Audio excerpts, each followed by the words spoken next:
status of President Trump having a conversation with Mark Carney. We have seen the president use the term governor to refer to Justin Trudeau. Will that moniker also go to Mr. Carney going forward?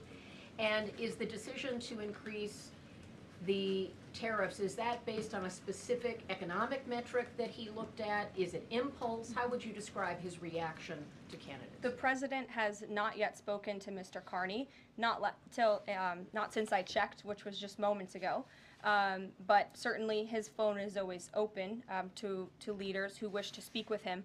As for the tariffs, the president made his position on this quite clear with the statement that he put out.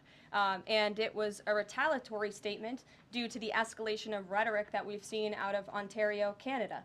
The president saw the Premier, Doug Ford, make an egregious and insulting comment threatening to shut down electricity for the American people, for hardworking American families. He made that threat. The president saw that and has an obligation and a responsibility to respond accordingly and represent the interests of the American people. So he has made the decision to add a 25% tariff. So now steel and aluminum tariffs will come into effect tomorrow at the rate of 50%. And our steel and aluminum industries have actually applauded these tariffs because, again, they know it's going to grow their industry here. It's going to allow them to export more steel that is made right here in the United States with American workers. Egregious and insulting are your words here, but that's what many Canadian leaders have said about the actions President Trump has taken toward Canada. And what do you think the timeline is for speaking to Mr. Carney? Because normally a sitting president speaks to a close ally very quickly when there's new leadership.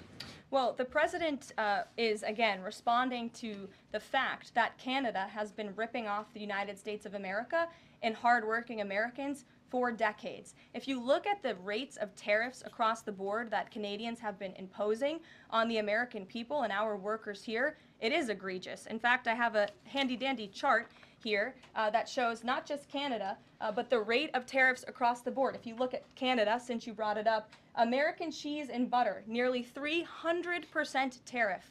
You look at India, 150% tariff on American alcohol. You think that's helping Kentucky bourbon be exported into India? I don't think so. 100% tariff on agricultural products from India. Look at Japan, tariffing rice, 700%.